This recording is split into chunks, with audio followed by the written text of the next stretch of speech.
సరే ఇటు ముద్రగడ పద్మనాభం గారు పిఠాపురంలో పవన్ కళ్యాణ్ గారిని నేను ఓడించకపోతే నా పేరు మార్చుకుంటా ముద్రగడ పద్మనాభం రెడ్డిగా అని మార్చుకుంటా అని చెప్పడం చూసాం. ఒక శపథం చేశారు.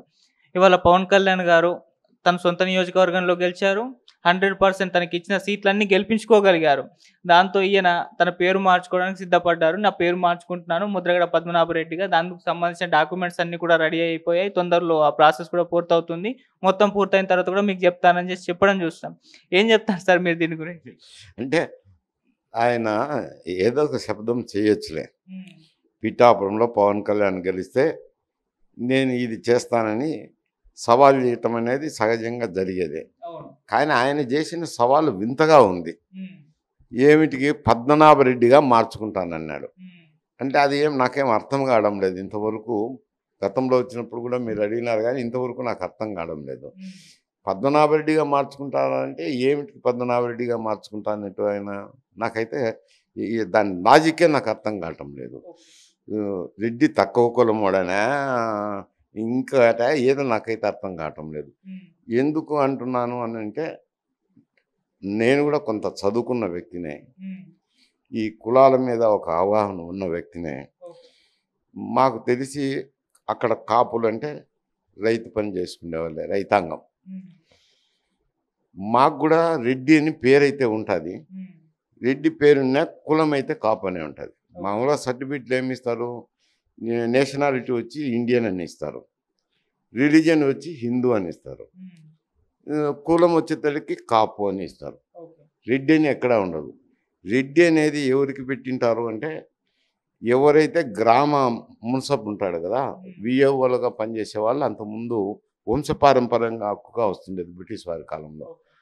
వాళ్ళను మాత్రం రెడ్డి అంటారు. వాళ్ళ ఇంట్లో కుటుంబ సభ్యులను మాత్రమే రెడ్డి అని పిలుస్తారు. మిగతా వాళ్ళందరినీ కూడా కాపులనే పిలుస్తారు. అక్కడ ఉండే కాపుల ఇళ్లలో పెళ్లిళ్ళు జరుగుతున్నాయని ఇట్టే మమ్మల్ని అంతా అయితే రాయలసీమలో కాపులే అంటారు.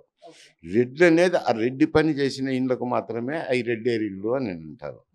మరి ఆయన మేమైతే ఇప్పుడు రాయలసీమలో ఎవరమైనా ఉన్నవాళ్ళం వాళ్ళతో ఎప్పుడన్నా స్నేహితులు ఉన్నారు కదా, మాకు కూడా చాలామంది స్నేహితులతో మాట్లాడేటప్పుడు మేము ఒకటే లేవయ్యా అని అంటాం. నేను అనడం కాదు, నీలం సంజీవ్ రెడ్డి గారు కూడా వాళ్ళు కలిసినప్పుడు మేము ఒకటే లేవయ్యా, మీరు వేరు కాదు మేము వేరు కాదు అని నేను అంటాం.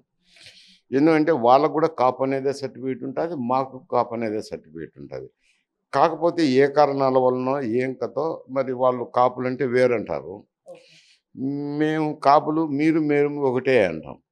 మరి అటువంటిది రెడ్డి అనేది పేరు మార్చుకున్నారు అని అంటే మాకు కూడా రెడ్డి అనేది రెడ్డి పని చేసింటే, ఎందుకంటే నాకు కూడా రెడ్డి అని ఎందుకు వచ్చింది అంటే మా గ్రాండ్ ఫాదరు విఎంగా పనిచేసినాడు, మా తాత కూడా విఎంగా పనిచేసినాడు, మా మేనమామకు విఎం పనిచేసినాడు.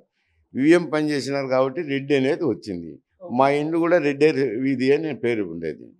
కానీ ఈయన రెడ్డి అని మార్చుకోవడంలో నాకు అర్థం కావడం లేదు. అది న్యూనత కాదు కదా, గౌరవప్రదమైన పదం కదా. మరి రెడ్డి మార్చుకోవడం అర్థం ఏమిటి? జగన్మోహన్ రెడ్డి ఉండాలనా? జగన్మోహన్ రెడ్డి ఉండాలని జగన్మోహన్ రెడ్డి పక్కన చేరినానని రెడ్డి అని పేరు పెట్టుకున్నాడా? మేబీ అదైతే ఆయన కాదు కదా, క్రిస్టియన్ కదా. ఆయన కూడా రెడ్డి కాదు కదా, క్రిస్టియన్ కదా. జగన్మోహన్ రెడ్డి అని పేరు ఉండొచ్చు, కానీ ఆయన వచ్చేతలకి మతం వచ్చేతలకి హిందూ రాదు కదా, క్రిస్టియానిటీ వస్తుంది. మరి క్రిస్టియానిటీలో రెడ్డి కులమే లేదు, కాపు కులమే లేదు. అందుకు క్రిస్టియన్ అంతే, కులాలు లేవు. క్రిస్టియానిటీలో కులాలు లేవు. మరి ఆయన కులం అంటది కదా, మరి ఏంటికి రెడ్డిని పెట్టుకునేటో ఆయనకి అర్థం కాలే. ఆయన చేసే పనులు ఆయనకు అర్థం అవ్వాల్సింది, కానీ వేరే వాళ్ళకు జనానికి ఎవరికి అర్థం కావు. మీకు కూడా ఒక ఇంటర్వ్యూ ఇచ్చాను. ఇచ్చినప్పుడు ఎంతో కొంత మెజారిటీతో కూటమి ప్రభుత్వాన్ని ఏర్పాటు చేస్తుందని కూడా చెప్పడం జరిగింది. కానీ ఇంత ల్యాండ్ స్లైడ్ విక్టరీ ఉంటుందని నేను కూడా అనుకోలేదు. అంటే నాదేం సర్వే కాదనుకోండి, ఏదో అక్కడక్కడ ఉన్న స్నేహితులను మాట్లాడిన తర్వాత స్థానిక పరిస్థితులను అవగాహన చేసుకుని మాట్లాడింది నేను. అయితే ఒకటి అప్పుడు చెప్పినట్టు కూడా పరిస్థితులు అవే, ఇప్పుడు కూడా అవే పరిస్థితులు. ఎందుకు అంటున్నాను అని అంటే ఆయన పరిపాలన మీద దృష్టి కేంద్రీకరించలేదు. కేవలము నేను నవరత్నాలు ప్రజలకు సంక్షేమ కార్యక్రమ ఫలాలు ఇస్తున్నాను, నాకు అందరూ ఓట్లు వేస్తారు, నేను గెలిచిపోతానని పరిపాలన పూర్తిగా నెగ్లెక్ట్ చేసినారు. ఆ, కింద ఏమి జరుగుతుందని చూసుకోలేదు. అందువల్ల రెవెన్యూ యంత్రాంగంలో ఎక్కడి పనులు అక్కడే, మనిషికి పని జరగాలంటే ఇబ్బందికర పరిస్థితి రెవెన్యూకి సంబంధించి. పోలీస్ యంత్రాంగం అంటే అధికార పార్టీకే అనుకూలంగా వ్యవహరించడం.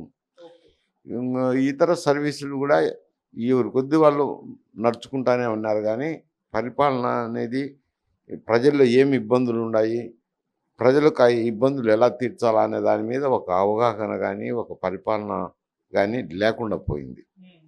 అది పోకపోవడమే కాకుండా సంక్షేమ కార్యక్రమాల వల్లనే గెలుస్తారనుకున్నారు కాబట్టి దానికి తగ్గ ఆదాయాలను పెంచుకోవాల్సిన, ఎక్కడ లేని ధరలు విపరీతంగా పెరిగిపోయినాయి. సామాన్య మానవునికి ఈ జీవనం చేయాలనంటే ఇబ్బందికర పరిస్థితి ఏర్పడిపోయింది.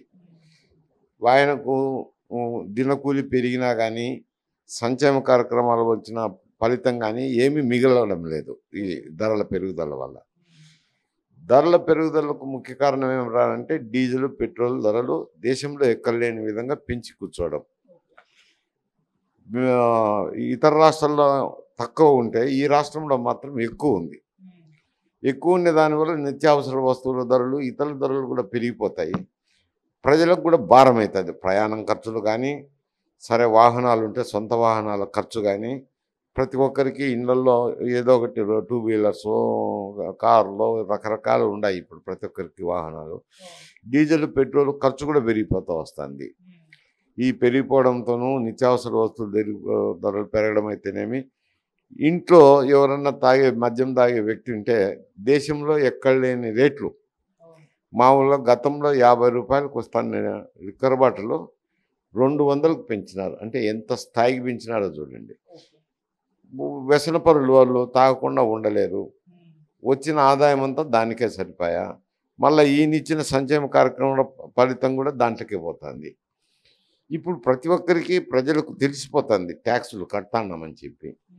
పూర్వం అయితే తెలిసేది కాదు, ఏదో ప్రభుత్వ ధనం కదా, మన ధనం ఏం కాదు కదా, ఏం తింటే పోతుంది కదా అని అనుకునేవాళ్ళు. ఇప్పుడు ప్రభుత్వ ధనం అనేసరికి మన ధనమే కదా అనేది వచ్చింది. ఎందుకంటే ఈ పడుతున్న ట్యాక్సులు అందరికీ ఉదయం లేచిన నుంచి రాత్రి వరకు మనమే ట్యాక్స్ కడతాన్నాం కదా.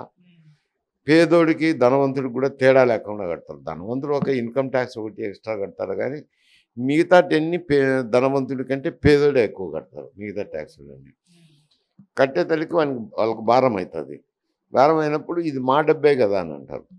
సరే, ఇది ఎందుకు ఇస్తారు సంక్షేమ కార్యక్రమాలు అంటే పేదవాడు కూడా సేమ్ ట్యాక్స్ కడతాడు కాబట్టి వాని భారం అవుతుంది, కాబట్టి వాని జీవన విధానానికి సరిపోయే విధంగా ఉండే దానికి ఆర్థికంగా ఊతమిచ్చేదానికి సబ్సిడీ సంక్షేమ కార్యక్రమాలు ఇవ్వాలి. సబ్సిడీ రూపంలో ఇచ్చి వాడు నిలదొక్కునే దానికి చూపించాలి. కానీ ఇప్పుడు ఏమవుతుందంటే ఓట్ల కోసం ఈ పథకం పెడితే నాకు ఓట్లు వస్తాయని ఓట్ల కోసం పథకాలు పెడుతున్నారు. ఓట్ల కోసం పథకాలు పెట్టినప్పుడు ఆదాయాలు కావాల్సినప్పుడు ఈ లిక్కర్ అయితేనేమి, ఇసుక పక్కన నది ఉంటుంది, ఊరికి దొరికే ఇసుకను కూడా దాన్ని కూడా డబ్బుకు అమ్ముతున్నారు. విక్రేతలకి ప్రజలకు ఒక విధమైన ఏవగింపు వచ్చింది. పరిపాలన లేదు, అభివృద్ధి కార్యక్రమాలంటే ఉరివే లేవు. ఎలక్ట్రిసిటీలో అభివృద్ధి కార్యక్రమం లేదు, ఇరిగేషన్ ప్రాజెక్టులలో అభివృద్ధి కార్యక్రమాలు లేవు, రోడ్లు వేసిన పాపాన పోలే. ఏదే కానీ అభివృద్ధి కార్యక్రమం అనేది దాని వైపే చూడలే.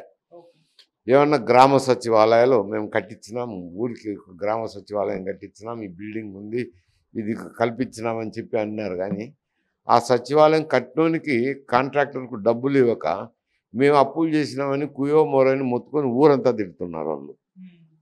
డబ్బులు ఇవ్వక కాంట్రాక్టర్లు పని చేసిన వాళ్ళకు డబ్బులు ఇవ్వలేదు, ఇవి ఇవ్వలేదు, అన్నీ అట్నే మూలన పెట్టినారు. వీటన్నిటి వల్ల ప్రజల్లో ఒక రకమైన కోపోద్రిక్తం వచ్చింది. అసహనము, కోపము ఇవన్నీ వచ్చినాయి. అసంతృప్తి ఉంటే వేరు, అసంతృప్తి ఉంటే ప్రభుత్వం మార్పు ఇదో జరిగిండేది. అసహనము, కోపము వచ్చేసరికి తీవ్ర వ్యతిరేకత వచ్చింది. తీవ్ర వ్యతిరేకత ఫలితమే ఇది.